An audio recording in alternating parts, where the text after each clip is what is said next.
여러분 안녕하십니까? 단데라TV 김재철입니다. 일요일날 잘 쉬셨습니까? 예, 이제 봄이 확연하게 와서 이 남도 쪽에는 나가보니까 이미 매화는 이미 많이 피었고요. 섬진강이나 요 다도해, 뭐 사천남해 하동, 이 벌교 보성 이렇게는 다 따뜻하지 않습니까?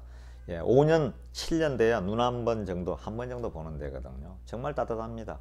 예, 아무래도 조금 나이가 드신 분들은 정말 내년부터는 이 아주 추울 때는 이 남쪽에 한 번씩 이렇게 다니시는 것도 참 좋을 것 같습니다. 요즘 뭐 돈 많이 안 듭니다. 그 무궁화호 타면 되잖아요. 제가 무궁화호 자주 탑니다. 여기서 진주에서요. 진주에서 하는 2시간, 1시간 한 50분 걸려서 부산까지도 가는데요. 제 그 무궁화호 차비 한 8,700, 800원 냅니다. 예. 2시간 동안에 가면 8,700, 800이면 이 책도 읽고 무궁화호 타고 가면서 섬진강도 보고 하면서 편안하게 갈 수 있는 거죠. 무궁화호 상당히 싸거든요. 서울에서도 무궁화호 타고 오면은 뭐 저 부산 구포역, 부산 그 낙동강 일대리 오는데도 뭐 2만 원, 2만 2천 원이 뭐 옵니다. 꼭 뭐 비싼 열차 탄다고 좋은 거 아니잖아요. 그죠? 시간이 있을 때는 급할 때는 이거 KTX도 타고 저도 그럽니다만은 시간이 있을 때는 ITX 새마을호도 타고요. 무궁화호도 제가 자주 탑니다. 예. 그게 옛날도 많이 돌아보게 되거든요. 배우는 게 너무 많습니다. 그리고 이제 일반 시민들하고 저도 뭐 일반 민초니까요 이제는. 그래서 이 배우는 게 너무 많습니다. 그러다 내리고 싶으면 또 장터도 들려보고요. 얼마나 재미있는 일이 많은데요. 인생 좀 재미있게 살아야 되지 않겠습니까? 예. 그래야 이제 좀 신나게 살 수가 있죠. 지난주에 제가 그 토요일 날 그 김대중 전 대통령에 대해서 많이 얘기를 했는데 그때 못다한 얘기를 김대중에 대한 그 두 번째 얘기, 2부 얘기를 지금부터 해보도록 하겠습니다. 김대중은 그야말로 고통과 고난을 실패를 밥 먹듯이 실패하는 분이죠. 이 실패라는 게 저도 보니까 익숙해지면 실패가 실패 같지가 않더라고요. 저도 지금 그렇게 살고 있습니다. 실패가 실패 같지 않습니다. 실패에서도 큰 낙이 있고요. 즐거움이 있고요. 그리고 그 어려움을 통해서 얻는 게 너무 큽니다. 예. 김수환 추기경님이 예전에 떠나시면서 말씀하셨지 않습니까? 그 전에 고통도 은총이라고. 그 말을 제가 절감하면서 살고 있습니다. 실제로 고통도 은총이더라고요. 예. 나이 먹어가면 그걸 더 느끼게 됩니다. 예. 그 김대중 선생은 이제 그 대선에서 92년 대통령 선거죠. YS에게 이제 그 김영삼 대통령에게 졌습니다. 그리고 호련히 그 TV에 나서서 제가 기억합니다. 선거 끝난 12월 19일에 선거 있었으니까 20일이었던 것 같습니다. 1992년이었죠. 여러분들의 국민들의 하회와 같은 은혜에 보답을 하지 못하고 저는 이제는 정치를 떠나려 합니다. 안 하려고 합니다. 정계를 은퇴하겠습니다 하고서 영국의 캠브리지로 떠나셨어요. 근데 저도 그때 이제 출입 기자였으니까 민주당에 그 출입하는 MBC의 그 대표 기자였으니까요. 그 연락이 이제 자꾸 오는 거죠. 들어보니까 거기 있더니 이제 권노갑, 하나갑, 뭐 서른, 정동채, 김옥두 이런 분들에게 이제 쭉 이 김상현 의원이나 얘기를 듣게 되니까요. 캠브리지에 이제 이호 여사하고만 가셨는데 그 영국이라는 데가 저도 그 회사 덕분에 유학을 가서 가족들하고 한 1년 이상 있었거든요. 있어 보니까 날씨가 칙칙하고 안개에 젖어 있고 그래서 좀 굉장히 좀 우울해지는 데입니다. 그래서 처음에 한 2주간 또 나이도 있으시고 그러니까 아마 인생에 여러 가지 해환이 있었겠죠. 그래서 거의 뭐 한 2주간 그냥 계속 자고 또 식사만 하시고 또 주무시고 이러셨다 그래요. 근데 빠르게 아마 회복하신 거죠 또. 예. 인간 김대중이 누굽니까? 정말 우리의 그 사표가 되는 분이죠. 살아가는데. 예. 정말 놀라운 건 정적을 자기를 죽이려고 했던 사람까지 용서한다는 겁니다. 그 김대중의 철학은 반드시 우리가 배워야 될 철학입니다. 저도 정말 그 민주당 출입하면서 그 부분을 굉장히 그때는 몰랐는데 세월이 지나면서 생각할수록 그 부분을 배워서 실천하도록 노력하고 있습니다. 그래서 많은 성과도 얻고 있습니다.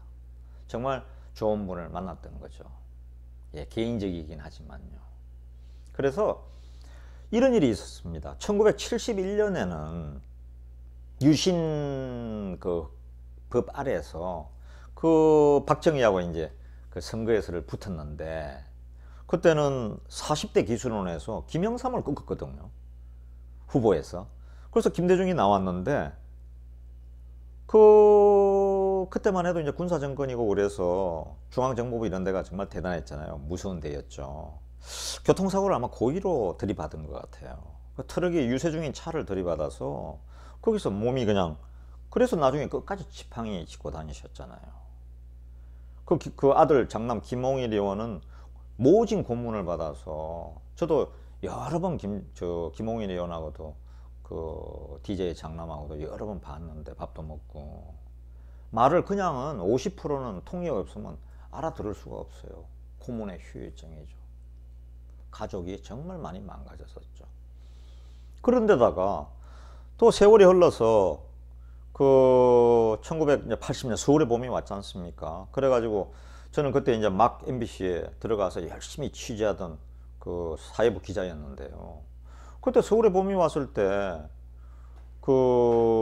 그때 전두환 군사정권에 의해서 그때 지금 5.18 민주화 운동 그거를 그때는 막 폭동으로 몰아붙였으니까 그래서 그 사형 선고 받았지 않습니까? 김대중 사형 선고 받았죠. 그런데 그 재판정의 최후 진술이 정말 대단했습니다. 거기는 자기 측근들이 그 재판정에 같이 나와 있는데 앞으로의 세월은 반드시 민주화가 될 것이다. 그런 세월이 왔을 때 정치 보복하지 말아라. 재판은 해야지.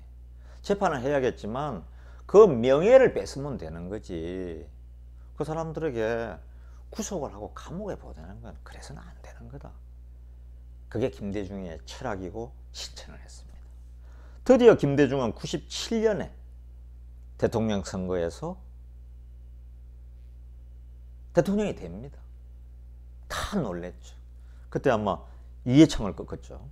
저는 동경특파원을 끝내고 막 선거 직전에 한 6개월 전에 국내로 돌아와서 사회부를 잠깐 거쳐서 다시 정치부 차장으로 갔거든요. 수석 차장이죠.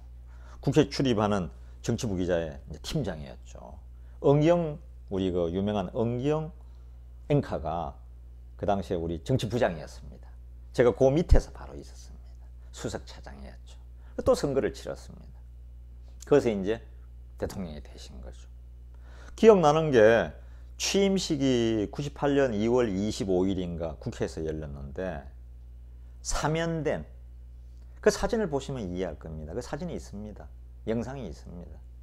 거기에 전두환 대통령과 전 대통령이죠. 노태우가 거기 서 있습니다. 초청한 거죠. 정말 어려운 일입니다. 그런 걸 생각하면 용서 못할 게 뭐가 있겠습니까? 인생 한 번 살다 가는 건데. 예, 정말 위대한 결단이죠. 그래가지고 이제 97년 대통령 선거가 돼서 그때 IMF 때 얼마나 힘들었습니까? 건모으기도 다 기억나실 거예요. 그래가지고 그 IMF를 뛰어넘어서 잘 됐죠. 그리고 이제 그때 아마 제가 보기에 그 국민과의 대화인가는 그 98년에 그 KBS에서 한번 녹화가 있었는데 정확하게 제가 좀 기억하는 게 하나 있습니다. 그때 누구 이제 젊은 그 학생이 물었습니다. 그 대통령님, 만약의 경우에 혼자 무인도에 살게 됐다. 그러면 그때 갈 때 뭘 가지고 가실랍니까? 하고 엉뚱한 질문을 했는데 그때 아마 김대중 대통령이 이런 얘기를 했습니다. 내가 갈 때는 세 가지만 가져가려고 그런다. 지금 IMF로 힘든 우리 국민들이 너무 힘드니까 그 이 시럽, 근데 시럽이 많잖아요. 시럽, 이거 시럽이라는 걸 가져가고 그 다음에는 또 세 가지를 가져가겠다 그랬는데 시럽 가져가고 이 부패, 예, 뇌물로 이거 그거 되는 이 부패 이거 가져가고 제일 또 그한 건 지역 감정 내가 이거 끝장내기 위해서 내가 가져가 버리려다. 그 말도 정말 역사에 남을 명언이었습니다. 그래가지고 나중에 이제 은퇴하시고 그 대통령 끝나신 다음에 또 이제 노무현 대통령이 이어받았고 그리고 그러고 보니까 올해네요. 올해 8월이면 김대중 대통령이 돌아가신 지 10년이 되네. 올해 8월이면 만 10년이 되네요. 저도 동작동 국립묘지에 가서 다시 한번 그 인사를 올려야겠다 이런 생각이 납니다. 그러면서 우리 그 대학생들이나 이걸 보시는 지식인들이나 또 지금 있는 권력 있는 분들이나 아니면 야당이 됐건 그 누가 됐건 간에 김대중의 위대한 명언, 그때 5.18 재판정에 서서 사형 선고를 받았을 때 한 얘기, 배운 자가 지식인이 행동하지 않는 지성은 악의 편이다. 왜 배웠냐? 그걸 실천하라고 배운 거지. 배워서 실천하지 않는 자는 그건 악의 편이다 하는 김대중의 위대한 명언 한번 생각해 보시죠. 예. 저희 정말 단디해야겠습니다. 단디합시다.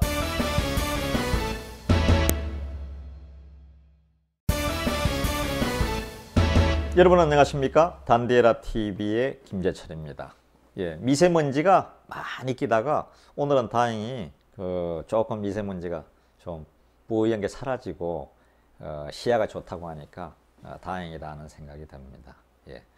그런데 이 정권에서 새로운 그 장관 후보 7명을 지금 선발을 했습니다. 인사 기준을 다 보고 그야말로 고심해서도 7분을 이렇게 내놨는데 걱정되는 분들이 너무 많다 이런 얘기들이 벌써 언론에서 지적을 하고 있습니다. 예. 그 중소벤처기업부 장관 박영선 의원에 대해서도 걱정들이 많이 하고 있는데 다음으로 많은 분들이 걱정하는 게 진영, 예, 진영 국회의원입니다. 이제 국회의원을 이제 그만두고 본인 얘기로는 나는 이제 국회의원 더 이상은 하지 않겠다 하고 엊그제 13일 날 기자회견을 열어서 나는 원래 국회의원은 이제 그만하려고 했다. 이제 마지막 봉사다 하고 이제 그 행정안전부 장관 김부겸 장관에 이제 다음으로 가려고 하는데 문제는 과연 자격이 있나 하는 얘기가 벌써부터 막 튀어나오고 있습니다. 첫 번째 지적은 오늘 아침 TV조선이 특종이라고 자기들이 특종을 했다고 보도를 했습니다. 내용은 뭐냐면 용산에 진영 의원은 현재 그 용산이 그 지역구 의원이죠. 그런데 예전에 기억하실 겁니다. 그 2009년 1월 한 10년 지났는데 용산 일대 다 그 재개발 하지 않습니까? 국방부 그 주변으로 다 지금 재개발을 하고 있고 미군들은 이미 다 평택으로 떠났고요. 그래서 국가에서 거기를 용산 민족공원 큰 공원으로 지금 만들려고 하는데 예전에 그 안에 미군들이 골프장도 있었고요. 아주 넓은 데죠. 예. 이 광화문 광장으로 따지면 거의 뭐 한 100배나 될까요? 100배 이상이라고 봐야죠. 그 넓은 데다가 이제 공원도로 쓰고 이러니까 그 근처에 아파트나 이런 데는 얼마나 좋은 아파트가 되겠습니까? 그 이제 재개발 지역을 이제 그렇게 개발을 하는 건데 그건 뭐 그렇다고 칠 수 있죠. 그런데 문제는 진영 장관 후보가 2009년 그 1월에 그 재개발 때문에 그때 그 큰 일이 벌어져서 용산 참사라고 지금도 그러지 않습니까? 이제 10년이 지났는데 지난 1월로 그때 한 두세 달 지나는 상태에서 그 부인이 거기에 아파트, 새 아파트에 들어갈 수 있는 그 지분, 재개발 지역은 그 토지를 사야 되지 않습니까? 그 지분을 갖고 있어야 그 나중에 이제 분양권을 갖게 되는 거죠. 그래서 거기서 이제 그거를 한 10억 주고 뭐 5억은 대출을 은행을 했다 그러는데 10억 주고 샀는데 지금 현재 거기 공시지가가 10억이던 게 한 26억 정도로 올랐습니다. 그리고 아파트 그 주상복합에 한 40평짜리 그 아파트, 좋은 아파트에 그 다음에 상가도 2개나 또 분양권이 있다고 하네요. 그래서 합해서 한 26억 정도 된답니다. 그런데 이게 이제 터지니까 해명은 용산에 계속 앞으로도 살려고 내가 그걸 샀다 이러는데, 아니 용산에 있는 지역구 의원이 집이야 당연히 거기 있어야겠지만 새로운 데 돈을 심하게 하면 본인들은 투자라고 그러겠지만 이게 어떻게 보면 투기를 해서 이런 분들이 장관이 돼야 되나, 이거 참 큰일입니다. 예? 예. 정말 큰일입니다. 그런데 진영요 장관 후보는 예전부터도 좀 논쟁이 많이 됐던 분이죠. 왜냐하면 소위 말하는 KS 마크입니다. 경기 서울법대. 그래가지고 이해창 총재 때 이제 그 이해창 총재 고등학교 대학 후배, 직계 후배죠. 그래가지고 많이 인정을 받았죠. 그리고 거기 있다가 그 다음에 17대 국회의원이 돼서 18대, 19대, 20대 내리 4선인데 네 번째 선거는 그러니까 2014년에 치러졌는데 그때는 더불어민주당으로 이제 철새처럼 당을 옮겨서 당선이 됐는데 그 이유는 뭐냐면 그 한 1년 전 2013년에 박근혜 정권에서 보건복지부 장관을 하다가 뭐 연금 개혁한다고 이럴 때 자기하고 안 맞다 그래가지고 그냥 자기가 그냥 그만둬버린 거죠. 사람들 그때 아마 보도 기억하실 거예요. 굉장히 당황스럽죠. 예. 자기하고 좀 철학이 안 맞다고 그 현직 책임 있던 장관이 나 안 해 하고 이제 던져버린 거죠. 그리고선 또 더불어민주당으로 갈아타서 또 국회의원이 됐습니다. 이 평생 양지만 찾는 분이 아닌가 생각됩니다. 뭐 경기고 서울법대 1950년생이시니까 이제 나이가 한 70 정도 되셨는데 우리 나이로 평생을 이렇게 양지에만 따뜻한 데만 있다. 그런 분이 백성들의 마음을 정말 제대로 알까? 행정안전부 장관이 되면 행정안전부 장관이라는 게 국민의 안전도 구해야 되고 지방에 있는 모든 17개 그 우리 서울이다 부산이다 대구다 광역시부터 해가지고 다 그게 교부세다 모든 힘을 다 가진 게 행정안전부 장관 아닙니까? 김부겸 장관 참 평가 그래도 좋았습니다. 근데 이런 거를 정말 지역의 사정이나 이렇게 다 아는 분이 해야 되고 좀 어려움도 알고, 예? 김부겸 장관 참 찬밥 더운 밥 참 이게 냉탕 온탕 가다가 이렇게 알고 이리 된 분인데 너무 KS 마커가 돼서 걱정이 됩니다. 그래서 제가 말씀드리는 겁니다. 또 하나는 그 지역에 본인들은 투자라고 하겠지만 이 투기죠. 예, 그 노른자의 용산에 그것도 용산 참사 현장 옆에 그 재개발 딱지를 사서 입주권 분양권을 갖고 상가 2채까지 해가지고 지도자가 이렇게 하면 되는 겁니까? 참 이거 아니다 하는 생각이 듭니다. 백성들이 따르겠습니까? 과거로 한번 돌아가 보겠습니다.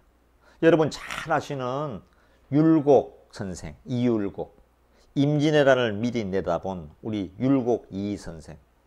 역사상 구도장원공이라고 그러죠. 옛날에는 그 과거가 있었지 않습니까? 9번의 과거 시험에 나가서 9번을 다 장원한. 그래서 구도장원공이 별명입니다. 신사임당의 아들이죠. 예. 원래는 고향이 저 파주 쪽이시잖아요.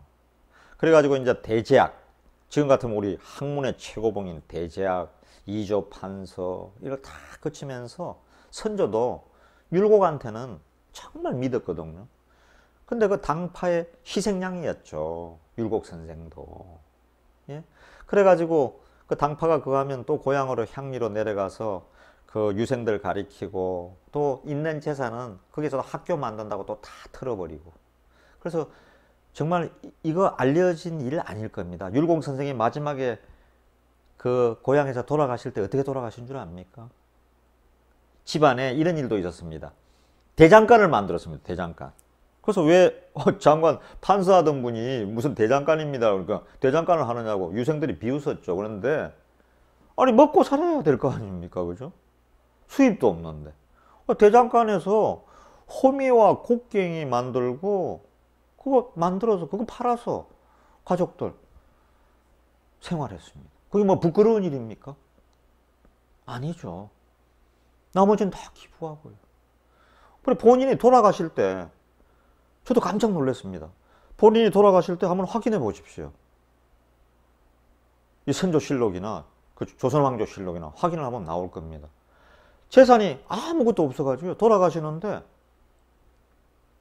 관을 가족들이 관하고 그 수의를 입힐 게 없어요.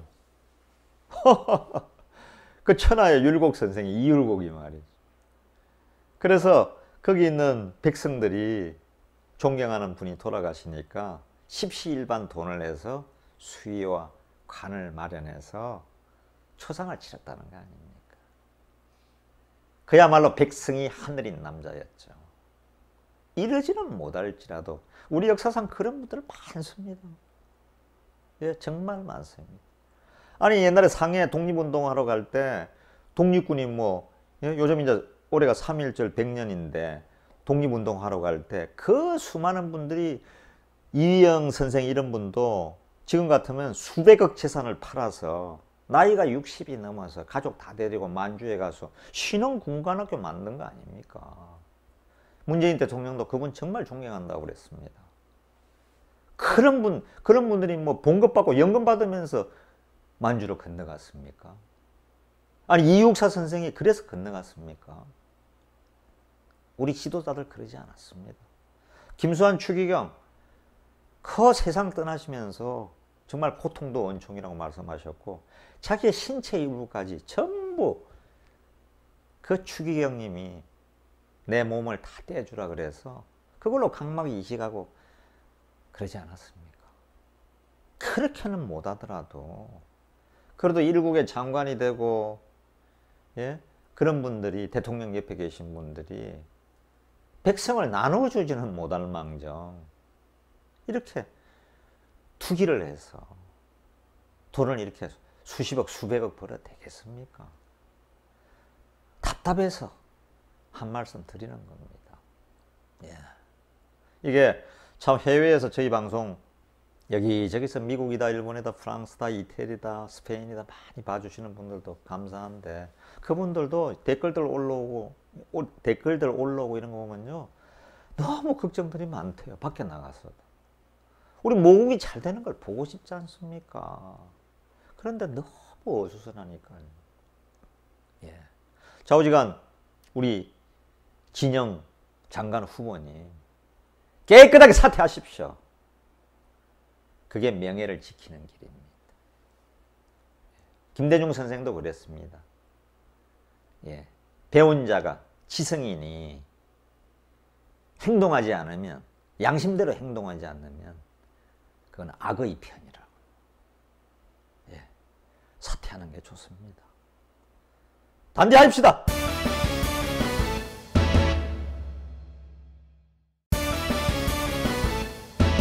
여러분 안녕하십니까? 단디에라 TV의 김재철입니다. 예. 예전에 이제 지나간 사건이나 그 화제가 됐던 일도 한 번씩 짚어보는 것도 중요하죠. 저도 이제 예전에 기자 출신이니까 예전에 사건 기자도 했고 정치부 기자도 했고 기자에 대한 경험은 제가 많기 때문에 여러분들이 궁금해하는 사건 어떻게 되어 있는지 하나 또 짚어봐야 되겠습니다.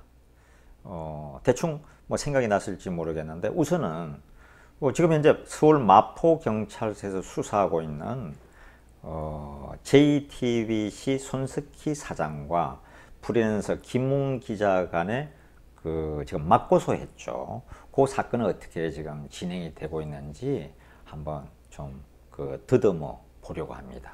경찰에 제가 전화도 좀 해봤고요. 또 오늘 아침에 일부 종편 뉴스에서 김웅 기자가, 프리랜서 김웅 기자도 간단한 기자는 아니죠. KBS, 서울의 KBS 출신이고 해서요. 간단한 기자가 아닌데, 예전에 있었던 윗분들, 부장급 얘기도 들어봐도 취재력이 있는 기자고요. 예전에 또 유흥업소의 성매매 사건 리스트, 3만 명입니까? 4만 명입니까? 성매수자, 3만 명인가 4만 명의 리스트를 확보해서 그것도 언론에서 이거저거 관심을 끌었던 프리랜서 기자죠. 그런데 이 김웅 기자와 지금 손석희 대표간에 아시는 대로 이거 맞고소전이 지금 치열하지 않습니까? 김웅 기자는 손석희 대표를 폭행으로, 주먹으로 이제 쳤다고 해서 3주 진단서를 가지고 폭행으로 고소를 했고요. 여기에 대해서 손석희 대표는 아시는 대로 공갈, 협박, 그리고 명예훼손, 이걸로 해서 이제 또 고소를 지금 한 상태죠. 지난 2월 16일인가 17일인가 손석희 대표가 마포경찰서에 출두를 해서 아침 시간에 예정 시간보다 빨리 나와서 진술을, 그때 19시간 기억하시죠? 그리고 김웅 기자도 3월 1일 날인가 소환이 돼서 또 역시 한 19시간 조사를 받고 나왔죠. 또 관련자들도 레카차 기사도 조사를 받았고요. 지난 시간을 또 되돌아보면은 이 사건은 사실은 2017년 4월 16일 사건입니다. 2년 전 사건이죠, 이제 거의. 과천의 교회 상기석, 어석한 상기석에 거기 손석희 대표가 갔다가 있다가 나오는 과정에서 차를 하나 턱 치고 이렇게 나오다가 본인은 그냥 그대로 제네시스 차였는데 레카차를 친 것 같습니다.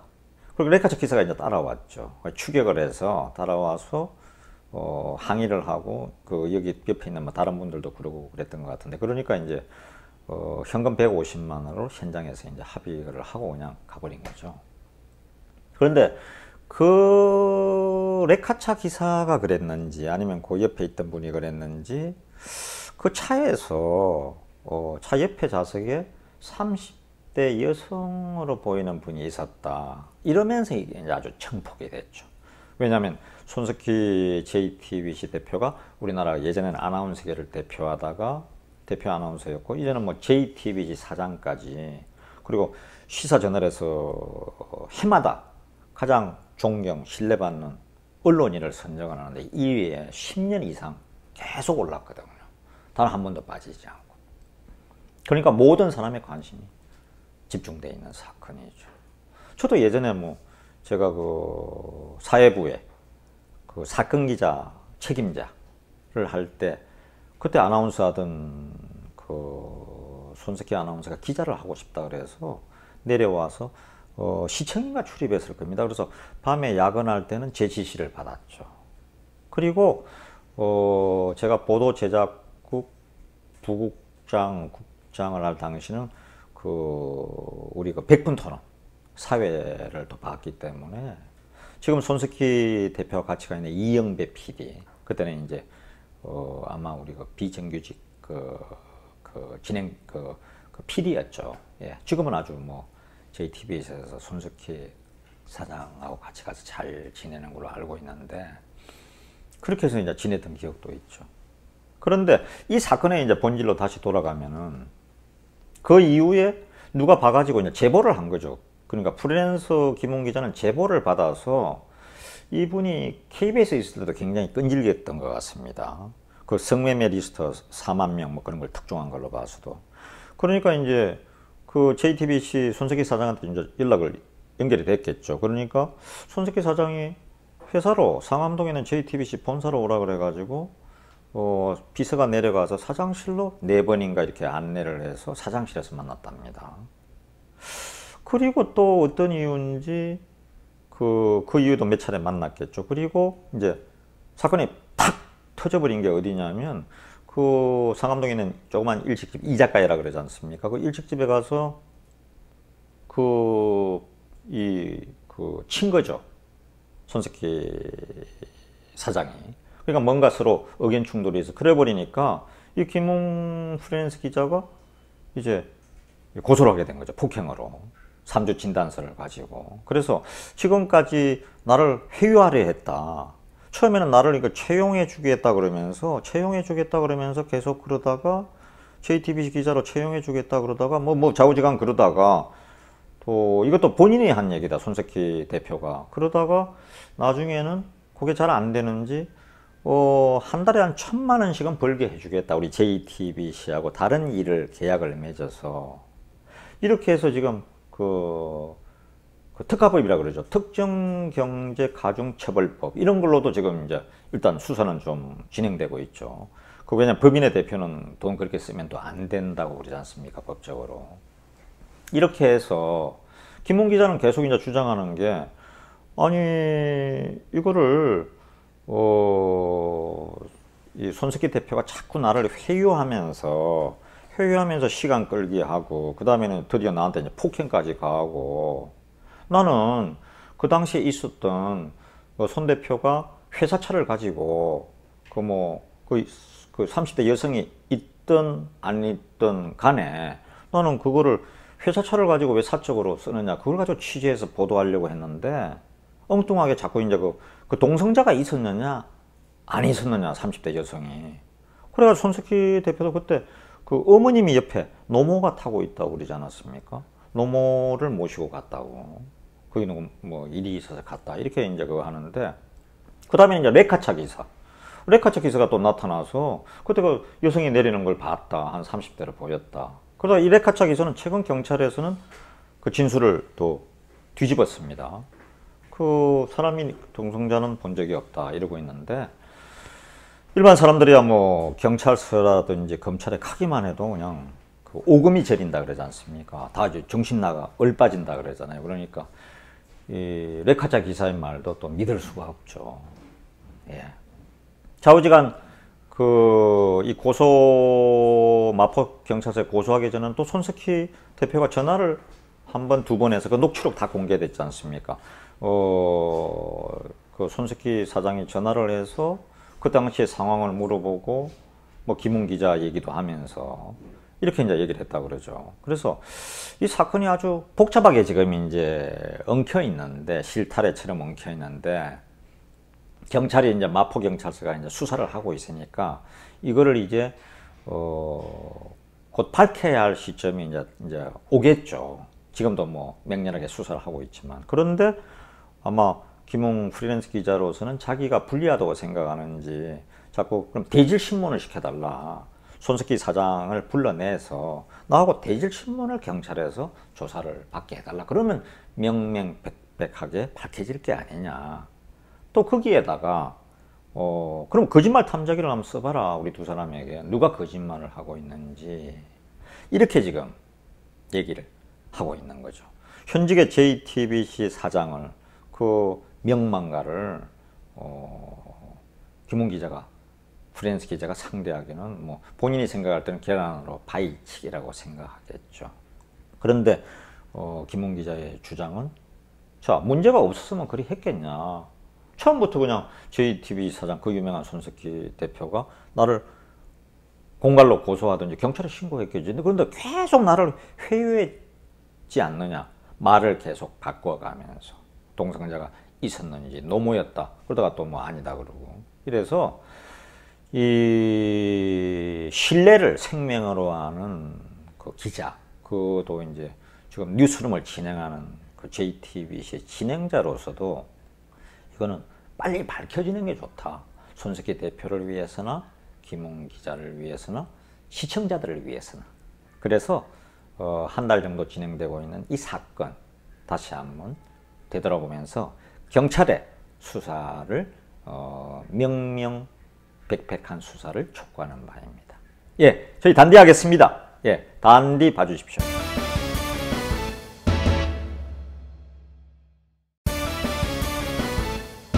여러분 안녕하십니까? 단디에라 TV의 김재철입니다. 이 버닝썬 사건, 지금 언론을 벌써 그 수주째 지금 이게 버닝썬 사건이 지금 달구고 있는데 하루 이틀이 아닙니다. 이게 해외에서도 계속 취재가 되고 있고 보도가 되고 있고요. 그런데 이 버닝썬 사건이 사람들의 이게 그 약간의 관음 정도도 섞여가지고, 자, 성매매 사건이다. 그 다음에 그 빅뱅의 성리가 이 버닝썬을 운영하는 과정에서 터져나온 그 동영상 사건, 이래가 또 몰카 사건, 성관계를 몰래 찍은 이 흉악한 범죄 몰카 사건, 그 다음에 지금 마약, 그죠? 마약이 실제로 다 물범 같은 게 지금 사용됐지 않습니까? 강남의 그 클럽에서. 거기다가 또 조직폭력배도 아마 개입이 됐을 거고, 경찰이 또 연루돼 있지 않습니까? 그것도 청와대 민정수석실에 근무하던 윤모 총경까지 말이죠. 조사를 받았죠. 이렇게 지금 어떤 면에서 정호성 씨가 출연했던 더킹 영화보다 더한, 이렇게 해서 사람들의 점차 여기에 너무 빨려들고 있습니다. 한편으로는 걱정이 됩니다. 예, 저도 방송사에 있던 사람으로서 걱정이 되는 게, 백성들은 그야말로 사상 최악의 경제 사정에 젊은 청년들은 취직이 안 되는, 지난 2월에 다 그 지금 졸업을 하고 했는데, 여기 있는 우리 그 제가 지방에 와 있는데 경상대학이다, 창원대학이다, 마산대학이다, 순천대학이다 이런데 출신들 이 졸업식에 저도 뭐 제 친척도 있고 그래서 가봤는데 10명 중에 겨우 2~3명, 3~4명 취직했습니다. 비정규직 포함했어요. 이렇게 경제 사정이 최악인데 이런 또 이상한 마약에다가 성범죄, 몰카에 이런 게 터져가지고 지금 경제 살리기에 올인해도 지금 먹고 살만, 살기도 어려운데 이 자영업자들이 참 이게 나라가 큰일 났다. 이 참 그런 생각이 듭니다. 해외에 계신 그 교포들이 보기에는 얼마나 더 안타깝겠습니까? 무슨 이런 사건이 또 터지냐 하고 말이죠. 예. 이 특검이 나서야 할 일이 됐습니다. 특검이. 특별검사가 나서야 할 일이 됐습니다. 이거 발본색원을 해야 이런 일이 다시 없고 사라지죠. 이 첫째, 강남에 있는 룸사롱을 완전히 없애야 됩니다. 오직 대한민국이 이렇게 룸사롱에서 밀폐된 공간에서 마약하고, 그 다음에 여성들하고 마약 피고, 또 거기서 술 먹고, 그 다음에 또 고급 호텔 밑에 있어서 거기서 그냥 엘리베이터 타고 그냥 올라가면 2층, 3층, 4층, 5층 이 올라가면 다 그냥 그게 고급 호텔이고요. 어디에 이런 게 있습니까? 미국에 있습니까? 프랑스에 있습니까? 싱가포르에 있습니까? 이태리에 있습니까? 제가 보질 못했습니다. 밀폐된 공간에서 마약하고 술 먹는데 여성하고. 이거 없애야 됩니다. 다른 나라에 아마 다 이거 조사해 봐야 됩니다. 없을 겁니다. 저는 본 적이 없습니다. 바로 영업 정지가 아니라 바로 취소거든요. 1회에. 한 방에 취소. 예.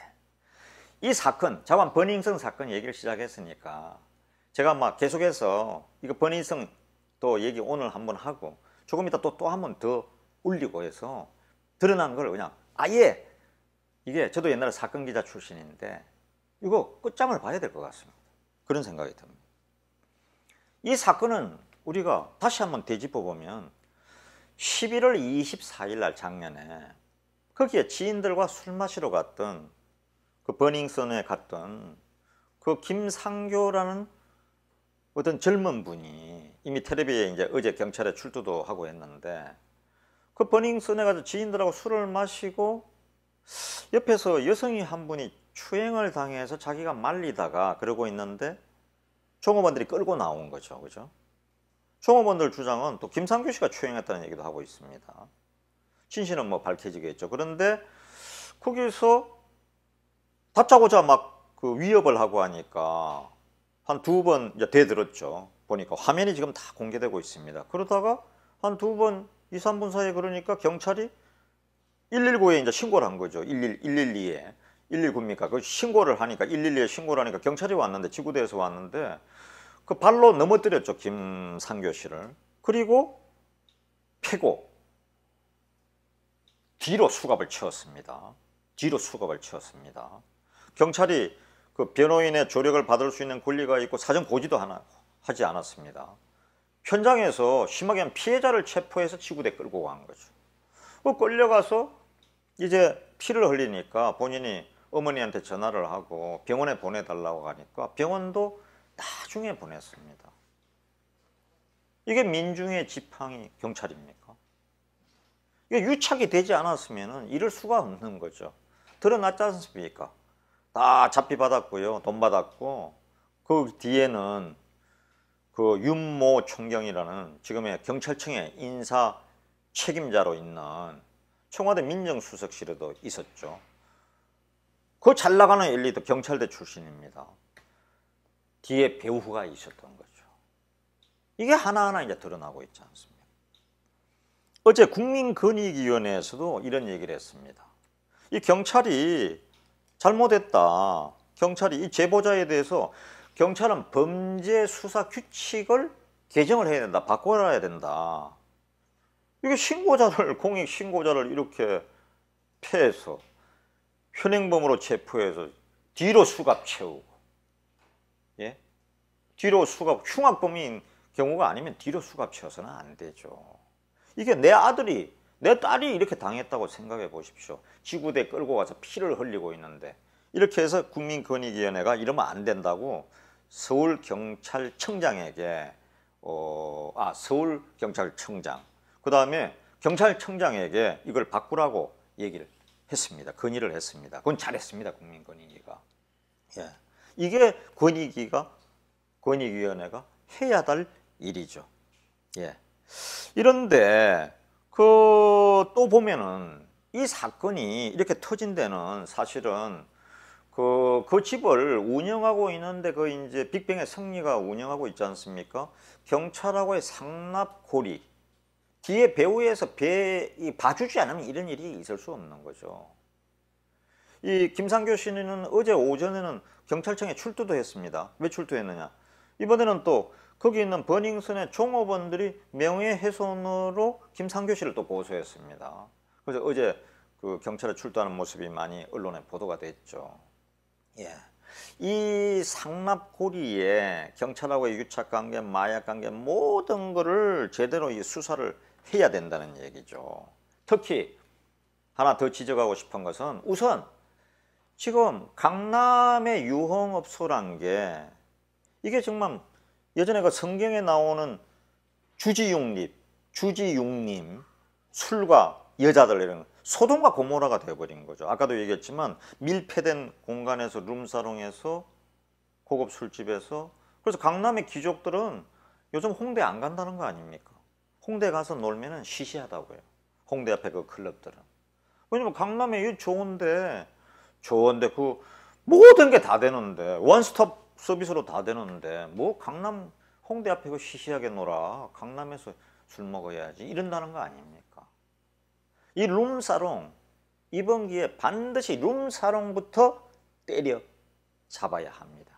제가 좀 거친 표현을 썼습니다. 예, 바로 룸사롱 없애야 됩니다. 세계 어느 곳에 저는 뉴욕이다 시카고다 출장 때문에 회사 옛날에 MBC 있을 때도 싱가포르이다 유럽이다 어느 나라 특히 동경특파원 3년만 하면서도 보면 룸사롱 없습니다.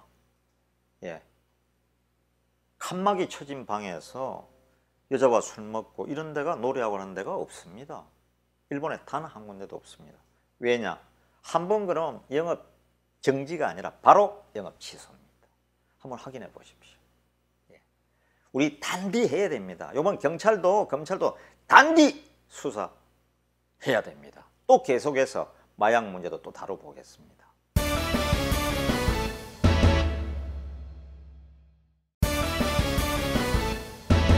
여러분 안녕하십니까? 담대라TV의 김재철입니다. 예. 날은 이제 점차 봄날이 다가오고 또 나라로 봐서도 중요한 일들이 그냥 계속 벌어지고 있는데 3월 이제 곧 이제 25일이죠. 오는 25일부터는 또 이제 국회가 팍 빠질 것 같습니다. 왜냐하면 우리 그 문재인 대통령께서 그 새로운 장관 후보를 7명을 정하지 않았습니까? 이제 이 정권의 한 이제 중요한 2기 내각이 이제 시작되는 건데 중요한 장관들 많습니다. 뭐 해양수산부 장관, 행정안전부 장관, 국토부 장관 다 중요한 지금 7분이 이제 청문회를 이제 기다리고 있는데 이 중에서 문제가 있는 분들을 저희가 이제 유튜브 청문회라고 할까요? 한 분 한 분 제가 이제 거명을 하고 있습니다. 박영선 장관 거명했고요. 진영 장관 거명을 했고 행안부 장관 후보자죠. 이번에는 국토부 장관 후보자인 최정호 전 근교부 차관에 대해서 얘기를 좀 해볼까 합니다. 최근 들어 직에서 물러난 김현미 전 국토부 장관이죠. 계속 했으면 참 좋았을 텐데 아쉽게 이제 국회의원을 계속 하시겠다고 이제 스스로 자리에 내려오시지 않았습니까? 예전에 김대중 총재, 야당인 민주당을 제가 정치부 기자로서 출입할 때 김현미 전 장관님은 자주 뵙던 분이죠. 그런데 계시는 동안 일관되게 주요 공직자는 반드시 1가구 1주택이어야 된다. 그래서 집이 2채, 3채 있으면 정리를 하는 게 좋다 했는데 이번에 이제 최정호 근급부 차관도 이 정리를 예전에 좀 이런 가능성이 있는 분들은 좀 정리를 했으면 참 좋았을 텐데 이제 안 하다가 이분도 보니까 집이 3채를 가지고 있네요. 우선은 세종시의 정부청사 세종시 정말 이제 좋은 데가 됐지 않습니까? 저도 한 대여섯 번 가봤습니다. 호수공원도 중앙 호수공원도 너무 아름답죠. 이제는 정말 17개 광역시도 가운데는 가장 인구는 작지만은 정말 살고 싶은 도시. 그 옆에는 이제 KTX 오송역도 있고요. 정말 좋은 데인데 그게 이제 공직자로 있을 때 아마 이제 세종시에 가는 분들은 옛날에 공직자들에게 특혜를 줬지 않습니까? 거기 이제 거주하는 조건으로 집을 아주 빠르게 이제 할 수 있는 이 큰 경쟁 없이 어떤 면에서 특혜죠. 근데 그게 세종시가 이제 좋아지면서 막 빠르게 값이 올랐습니다. 일반 사람들은 그런 집 가질 수도 없고요. 그런데 거기에 큰 펜트하우스를 가지고 계신데 분양권 요즘 아마 아직도 이제 완공은 됐는지 안 됐는지 제가 모르겠습니다만은 현재 프리미엄만 7억이 올랐다고 하네요. 그런데다가 이제 송파 잠실에도 한 7억 공시 가격 한 7억 7천만 원짜리 또 아파트를 갖고 있고요. 근데 문제가 더 지금 현재 되고 있는 건 이러면서 이제 이게 터진 건데 경기도 분당 신도시에 분당도 얼마나 좋은 데입니까? 분당, 일산, 서울 사람들도 가서 살고 싶어 하는 데죠. 강남이죠. 강남하고 연결된. 그런데 거기에 95년부터 거주한 아파트를 아마 이제 이게 청문회 같은 데서 문제가 될 것 같으니까 그 딸에게 이제 정여를 했죠. 딸에게 그냥 정여를 하면서 또 문제는 정여하고 그걸 딸하고 3천만 원의 전세 계약을 하고 3천만 원 전세에 160만 원 월세를 이제 내기로 하고 거기 사는 거죠. 정여하고. 참 이런 분이 대한민국의 우리 국토 모든 부동산 정책을 관리하고 대단한 국토부 장관 자격이 있는지 참으로 의심스럽습니다. 이 언론에서 신문 방송에서 계속 보도되는 걸 보면 청와대 민정에서도 다 검증 절차를 거쳤다고 하는데 인재풀이라 그러죠. 인재난을 이제 겪고 있는 건 사실인 것 같은데 이렇다면은 좀 밖에서 자꾸 좀 사람을 일반 민초들 사이에서도 아니면 여기 학계나 그 다음에 언론계나 이렇게 또 넓혀보면 정말 좋은 분들도 많잖아요. 너무 이 폭을 한정시켜서 이제는 좀 다음 차례라도 또 장관이나 중요한 직을 구할 때는 인사 검증 절차를 좀 더 철저하게 하고, 그 다음에는 폭을 좀 넓혀야 된다. 예. 또 야당이면 어떻고 여당이면 어떻습니까? 예전에 김대중 대통령 계시고 이럴 때도 뭐 또 야당 성향이라고 할 수 있는 분도 또 많이 썼잖아요. 노무현 대통령 때도 그런 분 많이 원한다 그랬고. 예. 필요에 의해서 인재는 널리 써야죠. 예. 과거로 되돌아가 보면은 우리 조선시대에 예를 들어서 그 선조나 광해군이나 또 영조, 정조 이런 시대를 가면서도 밖에서 인재가 많이 들어왔습니다. 예. 여기 우리 그 경상남도 제가 지금 이제 삼천포 쪽 스튜디오에 이제 있는데, 그 예전에도 그랬지 않습니까? 우리 그 유명한 이 영남 유림의 거두 남명 조식 선생. 예. 뭐 과거를 본 것도 아닙니다. 근데 원체 이름이 나고 학자로서 이름이 나고 하니까 선조가 몇 번 사람을 보내서 모셔가지고 또 벼슬을 또 주고 해서, 그러다가 또 나중에 또 낙향하시고 그랬죠. 또 합천 같은 데는 그 정인홍 의병장이었죠. 의병장. 그 정인홍 같은 분은 뭐 과거를 본 것도 아니지 않습니까? 의병장 하다가 또 이제 올라가서 뭐 곽재우 의병장도 그랬고요. 벼슬이 나중에는 광해군 시대 영의정까지 정인홍 의병장을 올라갔었죠. 이렇게 인재를 고루 여기저기서 등용하는 게 좋다. 밖에도 참 인재 많이 있습니다. 그래서 지금 현재 이제 인사청문회 뭐 25일부터 시작되니까 인사청문회에서 진짜 문제가 많은 분은 또 거기서 빼야겠죠. 예. 계속해서 인사청문회에서 여야 국회의원들이 또 다 열심히 준비해서 지적해서 그 문제가 있다고 지적하는데도 계속 지금까지 그냥 장관으로 또 우리 대통령님께서 임명도 하고 많이 그러셨는데, 이번에는 문제가 좀 더 큰 것 같습니다. 이 백성들이 지금 너무 경제도 힘들고요.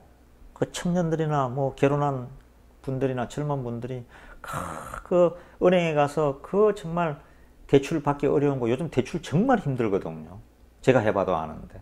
그래가지고 조그만 집이라도 살려면 너무 그 힘든데, 있으신 분들은 집이 뭐 세 채, 두 채, 네 채에다가 그걸 또 딸에게 3천만 원 보증금에 160만 원 월세 정여를 하고 또 그 집에서 살고, 저도 그러고 보니까 좀 딸 집에 살고 싶네요. 예, 정여를 해서. 근데 뭐 그럴 재산도 저는 없습니다. 예, 이 참 문제가 많다, 이런 생각을 하지 않을 수가 없습니다. 예, 인사청문회도 단디하시고, 또 이런 또 책임 있는 분들은 지금이라도 문제가 되면 더 그 망신살이 뻗치기 전에 그냥 직을 내려놓는 게 이 명예를 유지하는 것 같습니다. 예? 이 명예나 뭐 돈 중에 뭐 하나만 택해야 될 거 아닙니까? 명예도 갖고 돈도 갖고 권력도 갖고 다 가져버리면 결국은 또 부패하게 돼 있죠. 역사가 얘기를 하고 있지 않습니까? 내려오실 분은 편안하게 직을 내려놓는 게 좋을 것 같습니다. 예, 인사청문회도 단디해 주이소.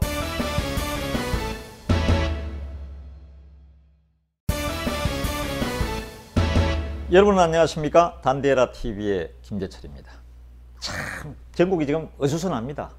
그 버닝썬 사건 때문에 그냥 지금 이 경제를 살려야 되는데 이 고통이 심하는데, 그냥 대한민국에 그 잘못된 게 그냥 한꺼번에 그냥 몰아치는 것 같습니다. 예. 그냥 마약이다, 몰래카메라다, 또 성관계 동영상이 막 유포돼 돌아다니고 범죄죠, 범죄. 예. 그래서 빅뱅의 성리는 지금 군대도 뭐 가고 싶어도 지금 못 갈 형편이 되고 있고요. 수사는 계속 진행되는데, 또 그 윤모 총경, 그죠? 윤모 총경 그 엘리트, 강남 경찰서 옛날에 경정 무궁화 세계 때 그 강남의 유흥업소를 다 책임지는 분이었지 않습니까? 예, 엘리트 경찰대 출신인데, 예, 진흙탕에 발을 잘못 디딘 것 같습니다. 그 부인은 또 지금 말레이시아에 그 경찰 주재관으로 가 있습니다. 아이들도 아마 그 교육시키고 있는 것 같은데 지금 소환장이 벌써 날아갔습니다. 그러니까 이제 다시 돌아와야죠. 이게 지금 아주 복잡하게 꼬여가고 있습니다.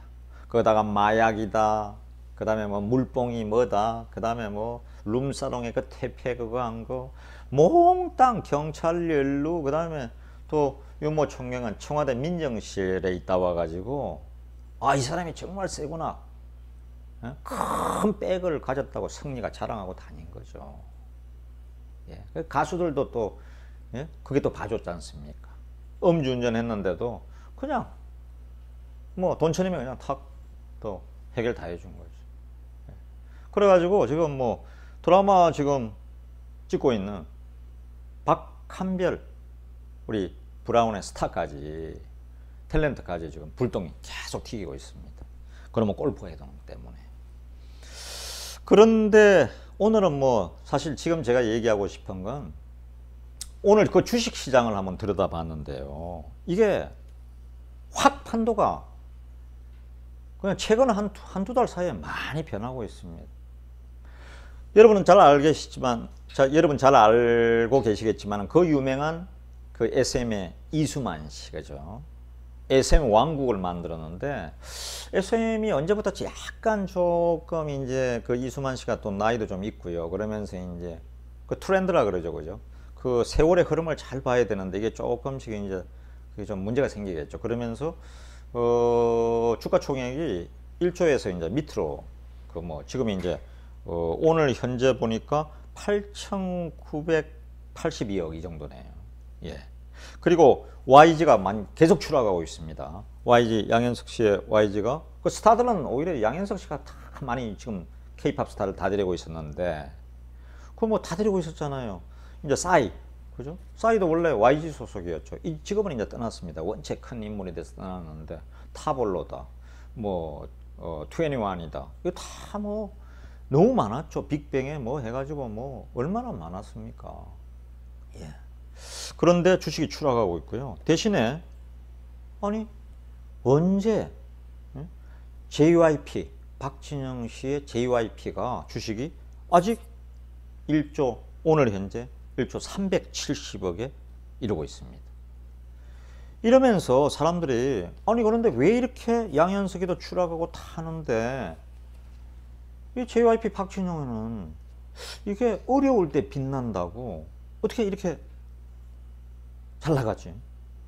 옛날부터 이제 막 그러니까 홍대 앞에 클럽을 온통 가지고 돈 많이 벌고 빌딩 사들이고 뭐 할 때 YG 잘 나갈 때 그 앞에 있는 뭐 성리다 누구다 그냥 골프 치고 술 먹고 예 그다음 로비하러 다니고 그다음에 또 뭐 그거 따라서도 버닝썬 또 여러 가지고 돈 엄청나게 벌어들이고 예? 태폐원상이죠. 마약도 하고 그거 다 올라가면은 전부 다 뭐 특급 1급 호텔이고요. 그거 다 성매매 장소였죠. 성상납도 있었을 겁니다. 조사를 이번 기회에 확실하게 해야 됩니다. 그놈의 룸사롱 다 없애야 됩니다. 아니 미국이나 일본에 영국에 프랑스에 독일에 이태리에 룸사롱이 있습니까? OECD 국가 중에서 아마 룸사롱 대한민국에만 있을 겁니다. 밀폐된 장소에서 아무도 안 보는 거기에서 무슨 일이 일어나는지 어떻게 합니까? 제가 그 도쿄 특파원 출신인데요. 일본 같은 경우도 제가 지금 출장 다니면서 MBC 있을 때 많이 해외 출장 가봐도 한국인들이 어찌 엄성적으로 불법으로 그 룸사롱 하고 있을까? 미국 사람도 안 합니다. 그거 적발되면 한 번에 영업 정지가 아니라 영업 취소거든요. 한 번에 끝장내는 거죠. 딱 한 번에. 예. 한 방에 그냥 끝나는 겁니다. 그러니까 겁이 나서 할 수가 없죠. 그런데 뭐 어떻게 됐건 간에 그건 그렇고 이 YG나 특히 이제 YG하고 박진영 씨가 스타일이 완전히 다르잖아요. 여러분 아시겠지만 그 YG의 그 우리 그 대표는 예전에 스테지와 아이들로 이제 일어서기 시작했죠. 서태지와 아이들의 과거로 한 20년 전으로 가보면 저도 이제 서태지 노래 좋아하는데 서태지, 이준호, 양현석 아주 서태지가 노래 부르면 두 사람은 아주 춤의 기재였잖아요.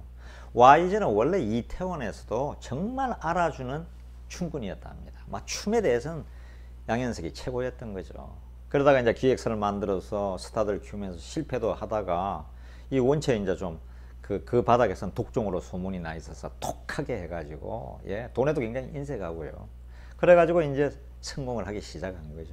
그리고 뭐 이 그 배우들, 탤런트들, 뭐 배우들 뭐 이런 분들하고 사귀면서 자기 소속 가수들에게 이제는 그냥 아주 그냥 돈의 힘 예, 그런 거로 그냥 세를 과시하고 이런 분으로 많이 얘기들이 오가고 있습니다. 이에 비해서 JYP 박진영은 정말 지금도 그 소속들이 뭐 트와이스나 수지나 이런 유명한 분들이 있는데 그야말로 탄탄대로 예전에 얘기 들어보니까 그 2015년 그 아이돌 고를 때 그냥 방송에 나와서도 저도 한번 지나가면서 봤는데 배우들 보고 어떻게 보면 너무 고지식한 거죠.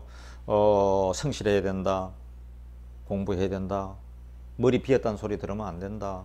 그리고 그 골프장 맨날 골프 지고 술 먹고 그러면서 뭐 노래하는 거 노래 잘하지 한때는 사람들도 좋아하고 근데 그러면 끝이야. 오래 갈 수가 없어. 그러니까 천천히 성실하게 연예계에서 오랫동안 살아남으려면 성실하게 그리고 진실한 마음으로 이렇게 정도 있고 이렇게 살아야지 하고 인성교육을 시키는 사람이 박진영이라고 합니다. 저도 뭐 방송계에 예전에 있었으니까 동료들한테 우리 후배들한테 그런 얘기는 들었거든요. 스타일이 완전히 다르다고. 예. 저는 뭐 세 분 중에서 이수만 씨만 같이 식사한 적이 있습니다. 이렇게 그 평판이 나더니만 결국은 지금 연예계에서도 YG에 대해서는 터질 게 터졌다. 예. 이런 얘기들이고요. 이제는 한국의 한류를 대표하는 K-팝의 한류 대표 스타는 앞으로 당분간 한동안은 박진영이가 될 거다. JYP가 될 거다. 그래서 JYP가 잘 나갈 거다. 그래서 이미 어떤 분들은 YG 주식 벌써 다 팔아제끼고 있답니다. 한류, JYP로 옮겨서 주식 사고 있는 거죠. 이게 얼마나 이게 경제계 주식시장은 그런 게 빠릅니까? 예. 어떻게 됐건 간에 이제 버닝썬 사건이 마약이다, 또 경찰의 유착이다, 뭐 별 얘기가 다 나와서 이제 YG 양현석 씨는 이제 조금 있으면 막 조사를 안 받을 수가 없을 것입니다. 또 해명도 해야 될 거고요. 그렇게 이제 될 텐데 대신에 그 이럴 때 느린 것 같았지만은 JYP의 그 박진영 씨의 아이돌 그 훈련시키고 아이돌 스타들을 만들어가는 과정이 훨씬 더 돋보이는 거죠. 그러니까 너무 약간 뭐 느리게 간다, 약간 더디다고 실망할 거 없는 것 같습니다. 예, 오래 가고 역시 뭐 조영남 씨나 지금 뭐 송혜 씨나 다 보지 않습니까? 그 명장들이 오래 가는 이유는 역시 열심히 하고 성실하고 그 다음에 공부하고 이 공부 정말 많이 합니다. 제 후배 중에 그 코미디언 협회회장은 엄용수 씨 제 잘 아는데요. 정말 공부 많이 하더라고요. 상식이 그렇게 풍부할 수가 없어요. 왜냐? 사람을 웃기고 재미있게 하려면은 모르면 안 된다고 그러지 않습니까? 예. 이번에 그냥 성미 사건, 버닝썬, 정준영 사건, 이 별 사건, 몰카 사건이 터지면서 JYP 박진영 씨는 훨씬 더 빛나는 것 같습니다. 앞으로도 한류를 잘 좀 챙겨주시고 나라의 큰 인물이 되기를 바랍니다. 저희도 단대하겠습니다.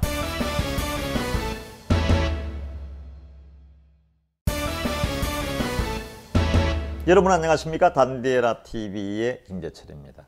어제 오후에도 정부에서 중요한 발표가 하나 있었습니다. 예, 아주 중요한 발표죠. 우리가 알고 있는 포항 지진, 리히터 규모 5.4의 강진이었죠. 막 혼비백산에서 막 나가고 학생들이 여기저기 막 또 시내 길 가다가 벽돌 떨어지고 막 난리 났지 않습니까? 그 지진이 자연재해가 아니라 인재라고 정부 쪽에서 발표를 했습니다. 포항지진연구조사단이니까 우리 국내뿐만 아니라 해외 전문가가 다 같이 조사했는데 발표를 했습니다. 그러면 자연재해가 아니고 뭐냐? 그러면 인재라는 얘기인데 포항시 흥해읍이라고 그 동해안 그 좋은 보경사 가는 길에 동해안에 있는 그 절 있지 않습니까? 거기에 포항 흥해읍의 지열연구소가 있는데 이 지열연구소란 게 그러니까 깊이로 한 4km 이제 물을 공급을 해서 거기 수압을 조절을 해서 전기를 일으키는 이런 그 발전소라고 합니다. 지열 발전소란 게.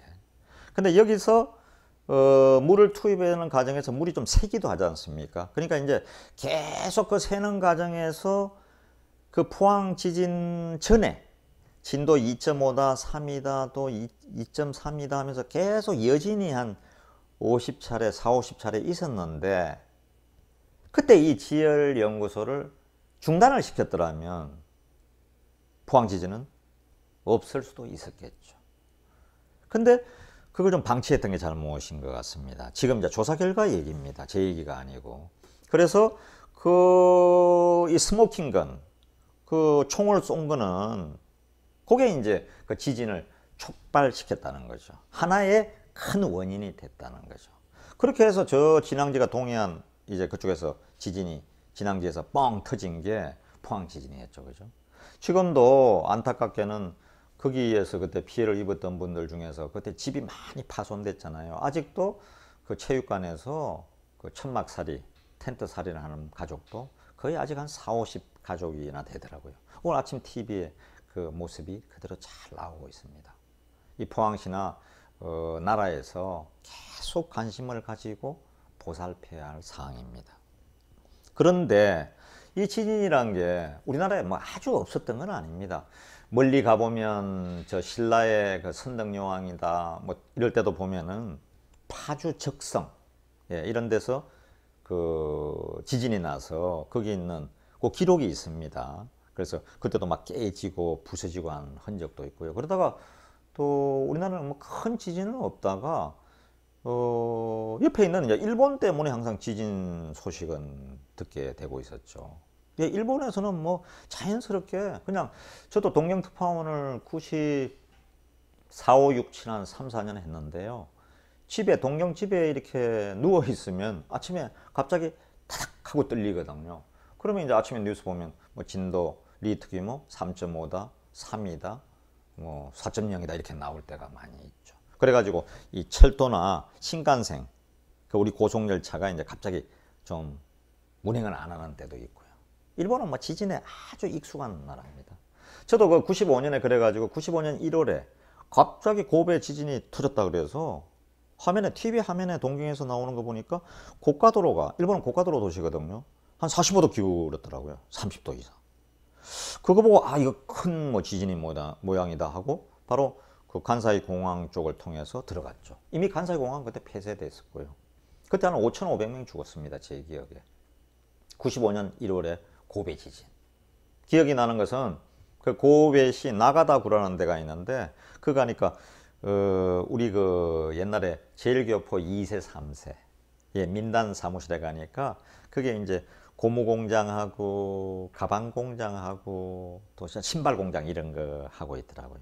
아직도 일본에서 어디를 가든 가장 좀 어려운 지역에 집단적으로 거주한다. 그러면 그 우리 교포 2세, 3세 이런 분들이 가방 공장, 그 다음에 뭐 자동차 그 수리 공장 이런 거 하면서 많이 살고 있습니다. 아주 한 60만 명 교포가 있지 않습니까? 그 이후에는 지진이 크게 기억하는 게 그 여러분 다 아시는 쓰나미. 쓰나미란 게 뭡니까? 전부 우리 쓰나미 하면 요즘 다 알잖아요. 해일을 얘기합니다. 해일. 그죠? 지진에 그거에 의해서 바닷물이 넘치는 거죠. 그것도 뭐 3m, 4m, 5m, 뭐 7m, 10m 이래 버리니까 그 후쿠시마 때는 뭐 가공할 정도로 순식간에 쓰나미가 바닷물이 밀려 들어와서 그 후쿠시마시 일대가 완전히 수장이 됐죠. 그 사건 나고 제가 한 달 뒤에 들어가 봤는데 자동차가 물에 다 떠내려와서 물이 다 빠지니까 겹겹이 꼭 시루떡 쌓아놓은 것처럼 이렇게 쭉쭉 바닷가 쪽에 쌓여 있더라고요. 아무도 손을 못 대고 있었죠. 그러다 또 후쿠시마 원전까지 그때 누출이 돼서 뭐 그때 고기를 우리나라가 기억나지 않습니까? 그 일대에서 일본 고기 당분간 생선 수입 금지시켜서 놨죠. 예, 요즘이야 뭐 안전하다고 그러지만 예. 이 지진이란 건 이렇게 참 무서운 겁니다. 무서운 거. 그런데 우리나라에서 이제 요번에 이제 발표를 했는데 그때도 그 우리 포항 지진 때문에 또 경주의 문화재들이 약간 상하기도 했고 이런 피해들이 컸는데 아직도 그것 때문에 국민들 가슴에 이게 지진의 우리도 완전히 안전한 지역은 아니구나 해서 요즘 이제 경각심을 많이 갖고 있죠. 그리고 그 당시에 또 피해 입었던 분들이 1000여 명이 이미 그 정부를 상대로 손해배상 청구를 시작을 했습니다. 한 1000명이. 그리고 이번 어제 정부 발표가 정부가 문제가 있었기 때문에 그 포항 지열발전소가 스모킹건 방아쇠를 당겼기 때문에 이 포항 시민들이 이제 계속 그 손해배상 청구를 하겠죠. 그래서 오늘도 포항시장에 뭐 발표가 있다고 그러는데 앞으로 더 지켜봐야겠지만은 우리가 한 가지 기억할 것은 우리도 그 지진의 완전한 안전지대는 아니다. 제가 일본에 동경 특파원 생활 한 3, 4년 하면서 느낀 게 고베나 그때 다 후쿠시마에 가봐도 이 지진이 참 그 일자 지진도 있고요. 옆으로 종횡의 지진이 있는데 고베 지진 때는 제가 보니까 17층짜리 건물이다. 그러면 말짱해요. 근데 12, 13층이 딱 붙어 버렸더라고요. 그리고 그 중에 약한 데가 있는 모양입니다. 어떻게 치느냐에 따라서 3층, 4층이 딱 들어붙고 해가지고 이 30도, 45도로 확 기울어져 버리는 거죠. 그리고 대부분의 인명피해는 어디서 나느냐? 단독주택. 단독주택이 제일 위험합니다. 그러니까 아파트도 위험한데 왜 우리가 그런 생각을 하느냐? 그 아파트는 저층에 살수록 좋습니다. 이게 이제 탁 순간적으로 그냥 기울어져 버리니까 우리 냉장고, TV 이게 바로 흉기입니다. 대부분 고베 지진 때도 보니까 돌아가신 5,500명 중에서 4,000명 이상은 순간적으로 냉장고가 엎어지면서 아니면 장롱이 그냥 날아와서 패버리는 거죠. 전부 다 그렇게 돌아가신 분이 8, 90%였습니다. 그래서 우리가 그 집에 있을 때도 안방이나 거실이나 특히 잠자는 곳에 이런 데는 거실도 마찬가지고요. 너무 좀 사람은 단순하게 사는 게 좋은 것 같습니다. 그때 좀 단순하게 사시는 분들은 집에 그냥 침대만 있고 그렇게 사시는 분들은 그래도 좀 안전한데 침대도 없는 게 더 좋죠. 어떻게 보면 갑자기 탁 그런 일이 있을 때는 그냥 컴퓨터 이런 너무 무거운 거 있지 않습니까? 이런 게 그냥 다 쳐서 맞아서 그냥 현장에서 다 돌아가셨어요. 근데 일본은 제 기억에 이거는 뭐 일본 사람에게 배울 것도 있고 안 배울 것도 있는데 배워야 될 점 하나는 5,500명이 죽었는데 왜냐면 전화가 다 마비되더라고요. 핸드폰 다 마비됩니다. 예. 지진 때 가장 살아있는 전화는 어디냐? 공중전화입니다. 제가 고베 들어가면서 그 핸드폰으로 방송이 안 되니까요. 왜냐면 특파원이었으니까 지금 고베로 가고 있습니다. 고베가 1시간 거리에 있는데 제가 지금 핸드폰은 끊어져서 사용을 이제 못할 것 같습니다. 그래서 공중전화에서 방송을 하겠습니다 하면서 공중전화에서 실제로 계속 방송을 하면서 갔거든요. 근데 그 줄을 쭉 50m, 100m 나는 괜찮다 하고 막 안부를 전하려고요. 뭐 통신수단이 전혀 없잖아요. 제일 중요한 게 공중전화였습니다. 제가 그래서 앞에 가서 스미마셍 미안합니다 하면서 양해를 구해서 그 전화를 빌려줘서 공중전화로 방송을 여러 번 했거든요. 일본 분들 그 위기에 참 차분하게 대처를 잘하는구나 이런 걸 느꼈고요. 조용한 거죠. 그리고 일본은 화장 문화가 그때도 뭐 95년도만 해도 사람이 돌아가시면 99% 화장하지 않습니까? 그러니까 조용한 거죠. 이게 그때 우리 그런 얘기를 했습니다. 이게 우리나라에서 이런 일이 터졌으면 지금은 우리도 이제 화장 비율이 많이 올라갔는데 큰일 나겠구나. 온 마을이 쑥대밭 될 거 아닙니까? 초상 치르느라고. 예. 참 이런 또 배울 점은 배워야 되고, 물론 뭐 독도 문제나 우리가 마음을 크게 다치게 하는 요즘 그 징용 배상 이런 거에서는 일본이 아직 고쳐야 될 점이 많죠. 저번 지진 얘기를 하다 보니까 이런저런 얘기했는데, 집안에 너무 무겁고 이게 사치하게 살면 그거 나중에 다 그게 흉기가 돼서 날아와서 인생이 끝나는 경우도 많은 것 같습니다. 어떻게 하든 이 지진도 우리 조심하고, 또 특히 이번에 정부에서 발표는 했지만 포항시의 대책, 정부의 대책, 특히 지금도 체육관에서 1년 반, 2017년 11월이었으니까 1년 반 동안 텐트 안에서 지금 지내는 가족이 40가족은 된다고 하지 않습니까? 우리 그런 분들 생각해봐야 되겠습니다. 단대합시다.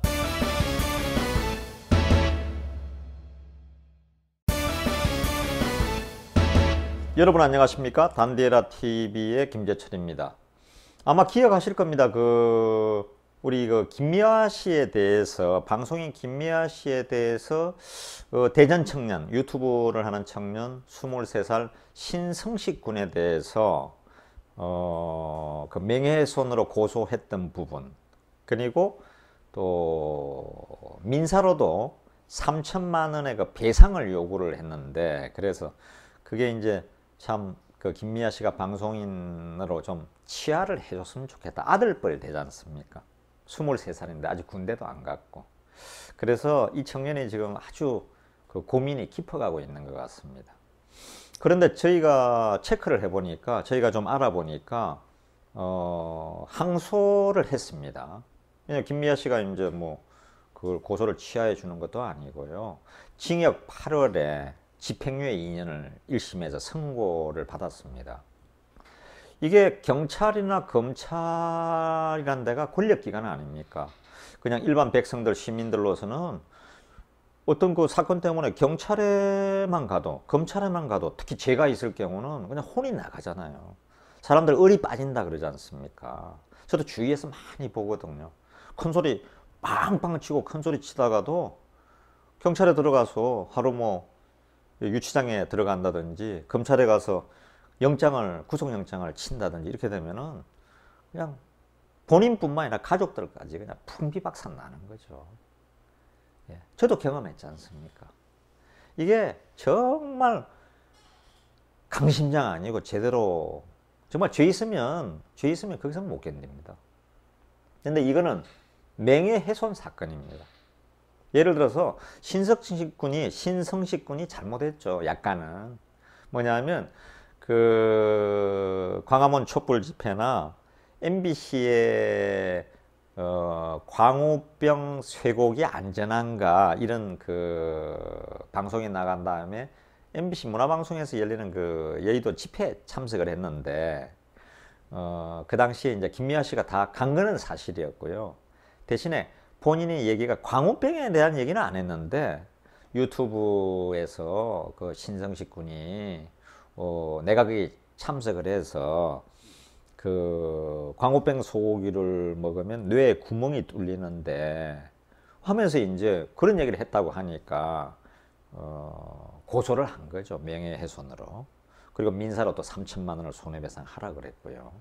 그런데 실제로 알아보니까 검찰 조사를 통해서, 그리고 이제 법원이라는 데가 판결을 이렇게 다 조사해서 하지 않습니까? 그러니까 광화문 촛불 집회나 또 MBC의 광우병 관련 방송 이후에 집회에 와서 광우병 소고기를 먹으면 뇌에 구멍이 난다 이런 얘기는 안 한 것 같습니다. 본인도 또 김미아 씨도 강하게 부정했고요. 그래서 사실상 1심에서 김미아 씨가 승소를 한 거죠. 그런데 이 젊은이는 아직도 대전에 사는 23살의 어린 유튜버입니다. 이 친구가 지금 신성식 군이 징역 8월에 집행유예 2년을 자기 마음으로 그걸 수긍하자니 너무 힘든 거죠. 이게 평생 따라다닐 거 아닙니까? 그래서 고소를 좀 취하했으면 좋겠는데 그게 안 되고 있고요. 또 민사도 3천만 원, 돈을 잘못하면 물어내야 되는데, 이게 가족들이나 본인이 뭐 23살 청년이 요즘 청년 실업이 이렇게 심한데 편의점 가서 아무리 해도 그 언제 돈을 벌겠습니까?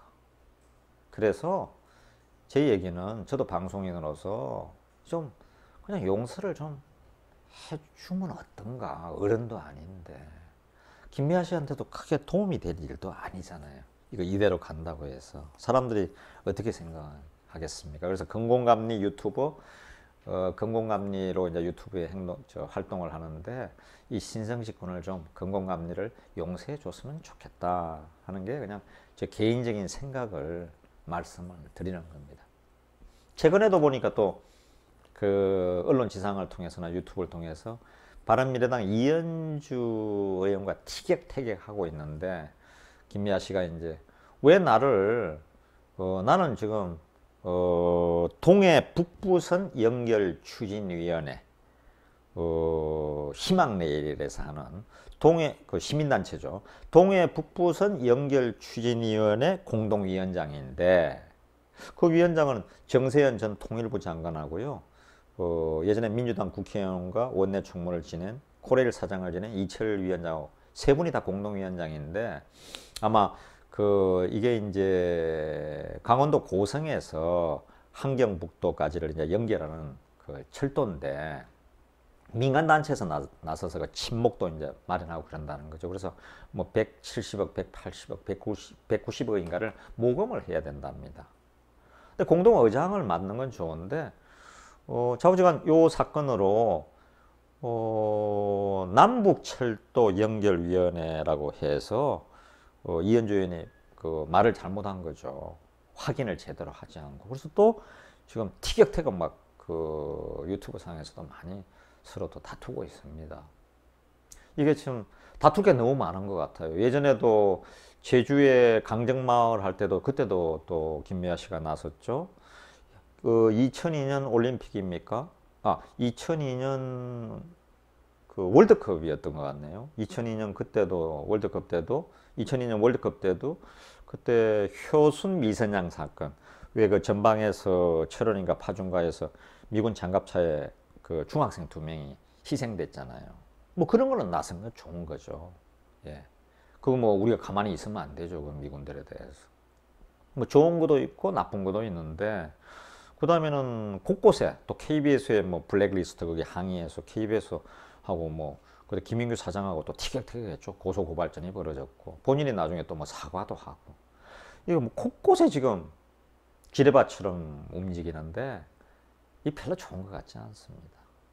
저한테도 또 그래가지고, 제가 뭐 MBC 본사의 사장으로 있을 때도 뭐 딱 한 번 만났는데, 그것도 엘리베이터에서 우연히 만나서 본인 보고 그 프로그램을 내리라고 하지 말라고 급박을 했다고 그러는데, 그거 그냥 라디오국에, 제가 그때 김진모 비서, 제 수행비서가 있는데 라디오국에서 턱 서서 그때 처음 마주친 거죠. 사장님 안녕하세요. 그래서 저도 안녕하세요 김미아 씨, 방송 잘 듣고 있습니다. 좋은 방송 많이 하시잖아요 하고 있는데, 엘리베이터가 내려와서 저는 그냥 점심 먹으러 간 거죠. 근데 제가 끝까지 그 길로 따라와서 방송 그 3개는 지금 그 6시 하는 라디오 방송 그거를 갖다가 핍박하면서 하지 말라고 급박했다는 거 아닙니까? 그때 벌써 한 8년 7개월인가 진행을 하고 있었더라고요. 그러니까 그 전에 엄경 사장이나 그때부터 다 이제 바꾸려고 했는데, 원체 그때는 우리 MBC가 뭐 민주노총 노조가 강하고, 또 김미아 씨가 그런 정치는 또 잘 하시는 것 같아요. 8년 7개월을 그냥 한 거죠. 예. 그거 한번 진행하면 뭐 보통 한 달에 월화수목금 이렇게 한 100분씩 진행하는데, 보통 그럼 한 달에 나가는 돈이 그것도 한 1,500만 원씩 이렇게 나갑니다. 예. 요즘 알지 않습니까?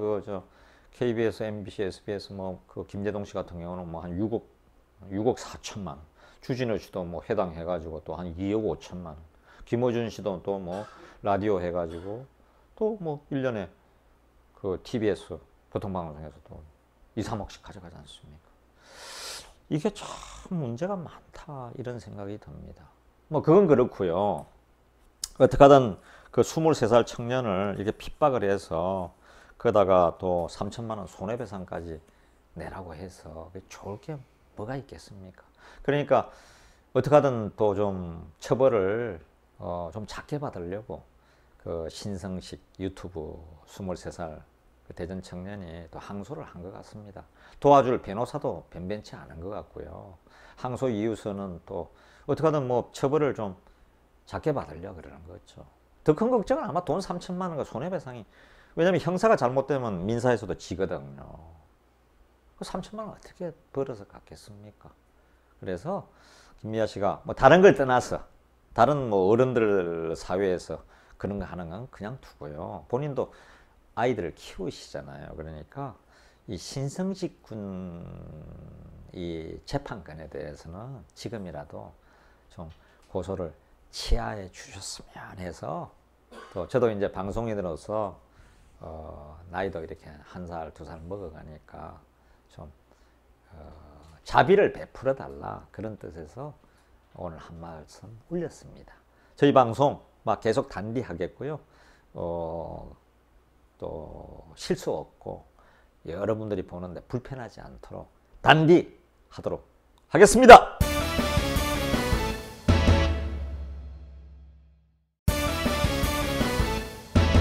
여러분 안녕하십니까? 단디에라 TV의 김재철입니다. 오늘은 제가 여러분 아시는 대로 다음 달 3일날 이 경상남도 지역에 창원 성산구와 통영고성에서 보궐선거가 있습니다. 그런데 이 야당인 자유한국당의 황교안 대표가 여기에 지금 창원 성산과 통영고성 지구의 대표가 되자마자 그야말로 전력을 다하는 올인을 하고 있습니다.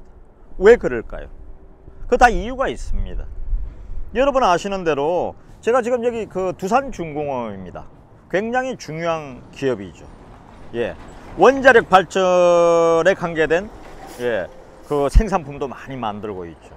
뿐만 아니라 이 주위에 한 300개, 200~300개 원전에 관련된 또 작은 기업들이 있습니다. 그런데 이 원전을 하지 않고 점차 태양광 등으로 이렇게 다른 에너지로 대체해 가면서 이 중공업이, 두산중공업이 그야말로 직격탄을 맞았습니다. 이러다 보니까 관련 기업 200~300개 기업도 지금 어떤 기업들은 부도가 이미 났고요. 굉장히 어려운 상태에 있습니다. 야당 총재 여기 와서 지금 분투하고 있는 이유가 여기에 있죠. 예. 여러분 아시겠지만은 창원 지역은, 이 창원기계공단은 예전에 산업화의 주역, 정말 예전에 그 박정희 대통령이 이 창원기계공단 유명했지 않습니까? 뿐만 아니라 마산에는 수출 자유지역도 있고요. 서울뿐이나 특히 우리 해외에서 보시는 분들은 최근에 그 몇 년 전에 이미 창원과 마산, 시내가 합쳐서 거의 100만 명 사는 도시가 됐습니다. 이름은 창원시입니다. 예, 이 창원시가 뻗어나는 지금 도시가 되고 있거든요. 그런데 사실은 안으로는 굉장히 지금 골마 터지고 있습니다. 너무 기업들이 어렵습니다. 집값도 창원 지역 집값, 마산 뭐 이 통합 창원시의 집값도 거의 15% 정도는 다 내려앉았죠. 그래서 일자리도 굉장히 찾기가 어렵습니다. 그래서 이 창원에 사실은 새로운 성장 동력이 있어야 됩니다. 우선 원전이 국내의 울진이다, 그 다음에 뭐 고리 원자력이다, 이런 원자력도 돌아가야 되고요. 지금 경주 같은 데도 얼마나 어렵습니까? 원전이 점차 생산량을 줄이면서 이 태양광 같은 거는요, 원전보다도 같은 전기를 100kW 생산한다 그러면 원가가 2배나 됩니다. 나중에 또 이거 정리하는데도 굉장히 힘들다고 합니다. 예, 그래서 우리의 이 기계공단 창원, 특히 원자력을 만들어가는 그 기계들을 생산하는 두산중공업, 또 관련 기업들 살아나면은 여기에 경기도 어느 정도 나아지게 되죠. 그러면 이분들이 가서 식당 가서 밥 먹고, 그분들은 또 술집 가고, 또 목욕탕 가고, 또 이발소 가고, 또 학원에 돈 내게 되고요. 이 근로자들의 희망이 그겁니다. 특히 창원 성산은 근로자가 거의 반입니다. 기계공단에 다니는 분들이죠. 그래서 야성이 굉장히 센답니다. 예. 그래서 그 예전에 떠나셨지만은 노회찬 후보에 이을 사람을 뽑는 거죠. 현재 여론조사에서는 자유한국당 강기훈 후보를 선두로 해서 다음에는 정의당의 여영국 후보, 그 다음에 거제시장을 했던 권민호 후보가 더민주고요. 그 다음에 민중당의 또 다크호서 손석형 후보도 있습니다. 거의 십몇 년을 한 길로 가고 있는 분이죠. 그래서 이 더민주와 더민주의 후보와 정의당 후보가 이미 단일화하기로 했는데 손석형 후보는 강하게 반발하고 있습니다. 야합이라고 반발하고 있는 거죠. 초미의 관심 지역입니다. 예. 어느 분이 될지는 정말 맞추기가 어려운 지역입니다. 단지 대한민국을 위해서 또 창원을 위해서 경남을 위해서 이 지역에 원전에 관계된 일자리를 위해서 반드시 다시 살아내야 될 곳입니다. 여기에 야당 대표 황교안 대표가 올인한다는 것은 정말 제대로 보신 것 같습니다. 우리도 단디해야겠고요. 모두 단디해야겠습니다. 예, 단디합시다.